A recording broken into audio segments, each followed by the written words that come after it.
একটা কথা আপনি বললেন, যেটা আইএসএল আই লিগ মিলিয়ে প্রায় 150টা খেলে, মণিপুর প্রায় একই রকম খেলে, আমাদের থেকে হয়তো আর একটু বেশিই খেলে, কিন্তু মণিপুর যে টিমটা সন্তোষ ট্রফিতে করছে তাদেরও তো প্রথম সারির 150 জনের বেশি প্লেয়ার থাকে না, কিন্তু আমরা করতে পারছি না। মণিপুরের কত প্লেয়ার বাইরে খেলে, আই লিগে খেলে আমার জানা নেই, আমি বলতে পারবো না। এই সংখ্যাটা বাংলার সঙ্গে মণিপুরেরই লড়াইটা, এখানে বাংলার সঙ্গে মণিপুরেরই লড়াইটা।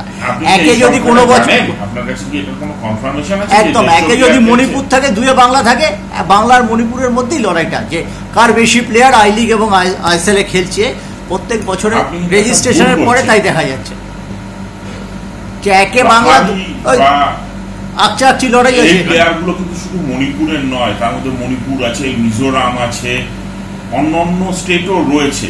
আপনি যেটা আমাদের এখানে যে প্লেয়ারগুলোকে দেখেন তারা কিন্তু সবাই মণিপুরই নয়। না 100 না, আমি মণিপুরের স্পেসিফিকলি মণিপুরের কথাই বলছি। মণিপুর আর বাংলার মধ্যেই লড়াইটা হয়, কিন্তু মণিপুরে একটা স্ট্যান্ডার্ড রেজাল্ট করে যাচ্ছে সন্তোষ ট্রফিতে, কিন্তু বাংলা পাচ্ছে না। আর আপনি বললেন মিটিং, মানে মিটিং বলতে কি কোচেস কমিটির মিটিং না, এটা কোনো স্পেশাল? বিভিন্ন মিটিং রয়েছে, আমাদের অফিস বেয়ারদের মিটিং রয়েছে, কোচেস কমিটির সাথেও বসবো, এটা নিয়ে অলরেডি আমাদের আলোচনা শুরু হয়েছে। না আপনারা কি এই যে বিবিআরের খেলা তো অনেকটা এগিয়ে গেছে, মসৃণভাবেই এগোচ্ছে, প্রায় 40% ম্যাচ হয়ে গেল, কোনো স্পটার রেখেছেন কোনো ম্যাচে, মানে প্লেয়ারদের স্পট করার জন্য?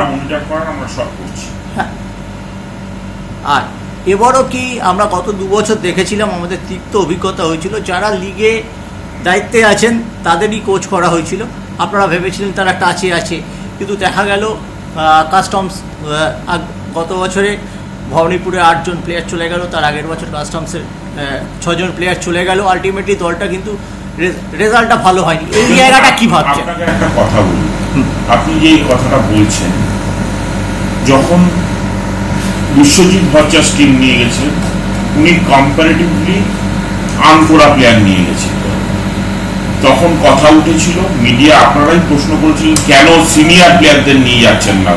সেটা কোথায়? সেটা জাতীয় ফুটবলের কথা বলছেন, সন্তোষ ট্রফিতে তো ভালো রেজাল্ট হয়েছে, ওটা নিয়ে কোনো প্রশ্ন ওঠেনি, এবং সেই সেটটাই খেলতে গেছিল সন্তোষ ট্রফিতে। এবার ইনজুরির কারণে হোক, অনেকগুলো প্লেয়ারের চোট ছিল, আঘাত ছিল, কেন ছিল আমি জানি না, এখনই আলোচনা করবো না সেটা নিয়ে। সন্তোষ ট্রফিতে সেই টিম ভালো করতে পারেন।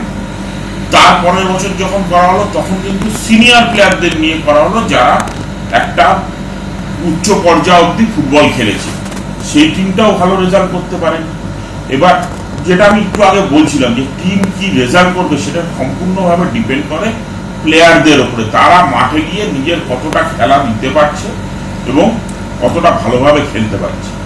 এই জায়গাটা অ্যাড্রেস করার জন্য আমরা আগে থেকে কাজ শুরু করে দিয়েছি, যাতে একটা ওয়েল প্ল্যান ভাবে সন্তোষ ট্রফির টিম করা যায়, এবং হয়তো একটা ইয়াং প্লেয়ার্স আর সিনিয়র প্লেয়ার্সের মিক্স অ্যান্ড ম্যাচের টিম এই বছর হবে।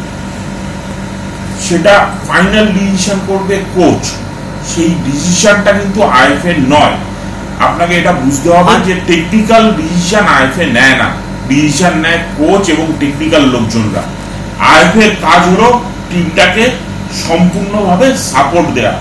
আপনি যদি দেখেন, দুবারই কিন্তু আইএফএর তরফ থেকে কোনো খামতি ছিল না, সেটা ক্যাম্প করার কথা বলুন, সেটা মাঠের ব্যবস্থা বলুন, সেটা থাকার হোটেল বলুন, সেটা যাতায়াতের প্লেন ভাড়া বলুন, সব দিক দিয়েই আইএফএ যতটা পেরেছে সব করেছে। এবার মাঠে যদি ছেলেরা ফেল করে সেটা দুর্ভাগ্যজনক। আমরা সবসময় আশা রাখি যে বাংলার কোচ হচ্ছে, তারও নিজের রেপুটেশনটা কিন্তু অনলাইন, কারণ লোকে তাকে সবার থেকে বেশি দোষে যে টিম খেলতে পারেনি, তো সেই কোচেরও দায়িত্ব থাকে, তার নিজের রেপুটেশনের ব্যাপার থাকে। কেউ ইচ্ছা করে গিয়ে ফেল করে এটা আমি বিশ্বাস করি না, হয়তো তার চিন্তা ভাবনা সেটা ম্যাচিওর করেনি, সেটা থেকে সে রেজাল্ট পেতে পারে। এখানে একটা কথা, চেয়ারম্যান গত বছর সুব্রত দত্ত, বর্ষিয়ান কর্মকর্তা, তিনি বলেছিলেন আমাদের সিলেকশন কমিটিকে ফিরিয়ে আনা উচিত।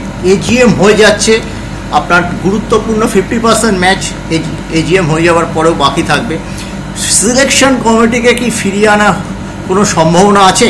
অন্তত সুপার 6 সহ বেশ কিছু গুরুত্বপূর্ণ ম্যাচ তারা পর্যবেক্ষণ করতে পারবে, এবং আরো নতুন স্কাউটস অ্যাড হবে এতে, যারা কাজ করবে, করে টিমটাকে ফাইনাল জায়গায় নিয়ে আসবে, এবং সেইভাবে টিমটা করা হবে। অনেক ধন্যবাদ।